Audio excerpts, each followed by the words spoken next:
Hey everyone, welcome back to Listening XYZ Headphone, the podcast where English learning feels fun and real. Forget boring lessons, here we talk like friends. Today's topic is super exciting. Let's go.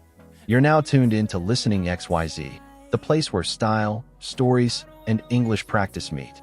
And today, wow, we're diving into a concept that I think really lights up the imagination for, well, almost everyone. Financial freedom. It often gets painted as this huge, maybe even unattainable dream, right? Something for the lucky one. But what does it actually mean? And maybe more importantly, what does our source material tell us about how some people really manage to get there? We're looking at a source today that's honestly pretty thought-provoking. It doesn't just explain wealth, it kind of challenges a lot of the assumptions we might have about how it's built, how it lasts. It's definitely not about magic. It's more about the mechanics behind it. Exactly. And I think that's why this topic, this deep dive really resonates. It's pretty universal. I mean, who doesn't want to navigate life with a bit less financial pressure, right? And our source gives this really neat definition, actually. Financial freedom is having enough money and time to live life without stress. Adding time and without stress, it really changes it, doesn't it? It's not just about the bank balance. It becomes more holistic about well-being. Oh, absolutely. That focus on peace of mind and having time, not just money, that really hits home. So our mission today, let's unpack the core ideas, maybe some surprising details too. The goal is to give you a sort of shortcut to getting really well informed on this. It's a crucial topic. We want to get past the cliches, see what really sets financially free apart. Okay, let's unpack this. So the first thing that just jumps right out from the source material, honestly, it reframes the whole conversation, is this central idea. Financial freedom isn't really about luck. It's fundamentally about habits. Think about how often we hear stories, success stories, and we think, oh, lucky break or right place, right time. This source kind of pushes back on that hard. It puts the power squarely back on our own action. Consistent action. Yeah. And what's fascinating is how that immediately takes this lofty goal and makes it feel grounded, makes it feel actionable. If it was all just luck, well, what could you do, right? You'd feel kind of helpless. But framing it around habits suggests it's not, a lottery or getting struck by lightning. It's more like a predictable result of doing certain things consistently, intentionally. It puts the power back in your hands, really. Suggests anyone can work towards it by building the right routines. That is incredibly empowering, isn't it? It shifts the whole mindset. So, okay, if it's about habits, then what habits are we talking about? Our source doesn't just leave it hanging there. It actually lays out a pretty clear path. Specific behaviors. Yeah. What's the first habit it points to? The one that's maybe particularly impactful or even counterintuitive for some folks? Right. The first one, and it really does set a foundation, is they save before spending.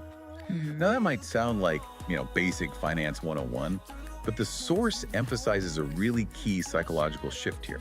See, most people, they spend first, then they try to save whatever's left over, which, let's be honest, is often not much or nothing.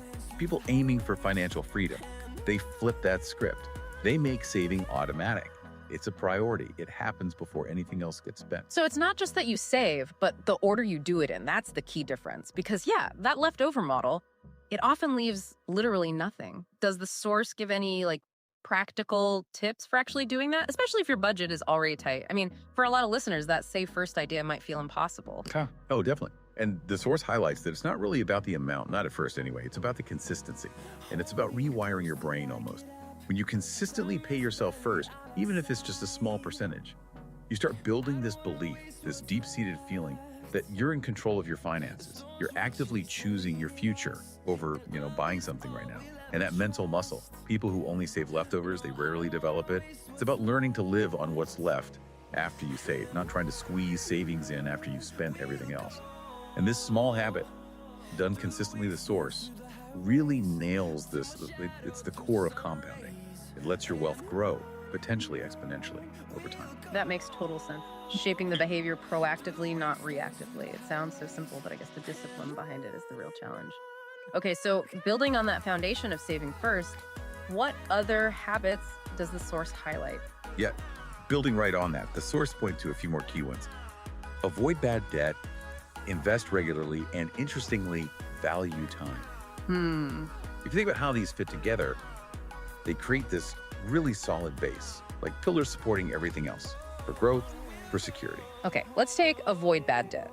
We hear about good versus bad debt a lot, but what's the habit angle here? What's the deeper insight? Well, for avoid bad debt, the source suggests it's not just about being, careful with money.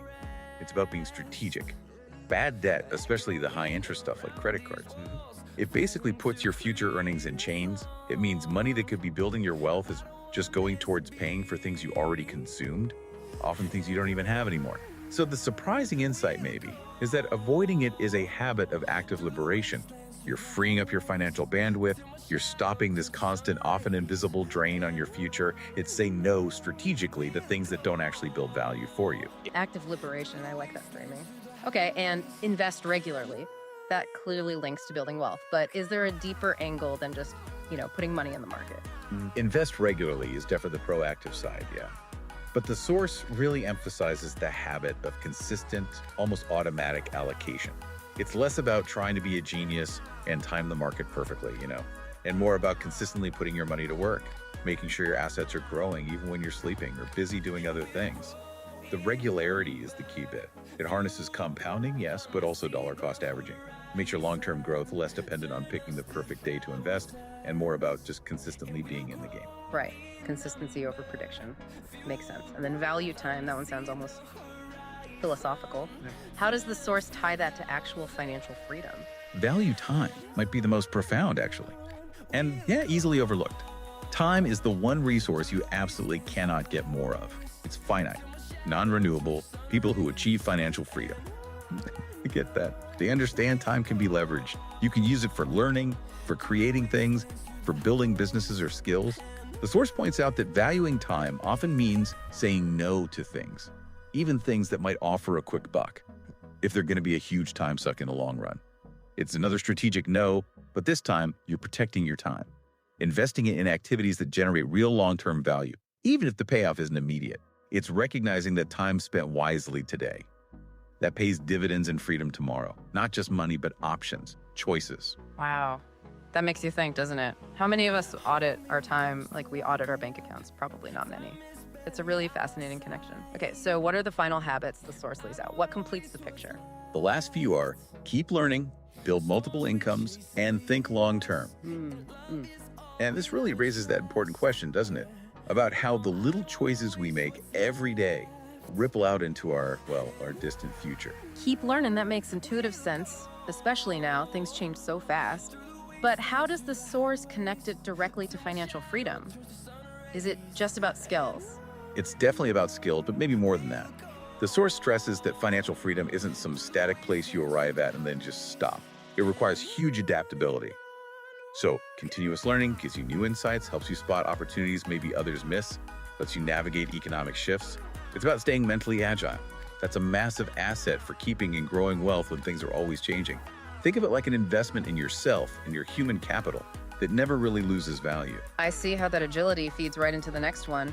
Build multiple incomes. Beyond just earning more, what's the key insight there? Why is that a habit for freedom? Right. Build multiple incomes. It's not just about getting more cash flow, although that's part of it. It's profoundly about resilience and accelerating growth. Having different income streams means you're not totally dependent on one job, one source. It's a safety net if something goes wrong, like a layoff or an economic downturn. The source emphasizes this acts like a force multiplier. It speeds up wealth building because you have these parallel paths for income. It minimizes risk while maximizing the chances for growth. It's like building redundancy, robustness into your financial life. Resilience, yeah, that's practical. Okay. And the last one, think long term. That feels like the ultimate discipline, especially when everything pushes for instant gratification. Exactly. Think long term is the antidote to that instant gratification culture. And maybe the hardest habit to really stick with today. It's about foresight, patience, making decisions now that might not feel good immediately or show results right away, but they line up with a much bigger, much more distant goal. The source contrasts this with the short-term thinking that keeps people stuck, paycheck to paycheck, always chasing the next immediate thing. It means looking beyond the next bill, the next purchase, to see the decades ahead. Putting down strong roots for lasting stability, truly choosing your future self over your present self sometimes. It really is all about this deep, consistent intentionality, isn't it? And to really make these habits feel real, the source gives this fantastic example, really powerful. It's the story of a man who earned very little salary. So we're not talking about some tech billionaire lottery winner here, just a regular person starting from, a pretty humble place. Right. Despite not earning much, this guy had very deliberate choices. The source says every month he saved just 10% of his income. to think about that consistency, that discipline, especially when money's tight. But he didn't just save, he also learned about investing and slowly built a small business. So he applied the learning habit, the consistent saving habit, and the drive to build something extra. He didn't just wait around. Yeah, this story perfectly captures that core idea, doesn't it? That financial freedom is built, brick by brick, through consistent, intentional actions. It's not about luck or some extraordinary event. And the outcome is the real kicker. After 10 years, he was not rich by luck, but rich by habit. Yeah, that's not a fairy tale. It's proof of the compounding power of discipline, of looking ahead, of believing that even small, steady actions can lead to huge changes over time. His low salary actually makes his commitment even more striking, It shows that the percentage you save and the consistency can matter more than the starting income, especially early on. It's about using what you have consistently. Rich by habit. That phrase really sticks, doesn't it? So powerful and actionable. It drives home everything we've discussed today. So, what does this all mean for you listening right now? It means these aren't some super complex financial strategies needing an MBA or tons of startup cash. At their heart, they're a set of consistent, often simple, daily choices. Choices about how you handle your income, your spending, your time, and how you view your future. These habits, they're the real shortcuts to understanding how to build lasting financial well-being. So as we wrap up this deep dive, the main takeaway seems really clear. Financial freedom isn't some far-off dream just for the lucky ones. It's actually a tangible goal. It's achievable. And it's achieved by cultivating specific, consistent habits. We talked about saving before spending, avoiding bad debt, that active liberation, investing regularly, valuing your time, always learning, building multiple income streams for resilience, and having the foresight to think long-term. These aren't just abstract ideas, they're tools, they're personal tools. Exactly. And maybe, as you think about all this, consider this question. Which one of these habits feels like the easiest one for you to start? Like today, not someday, but actually today. And then picture this.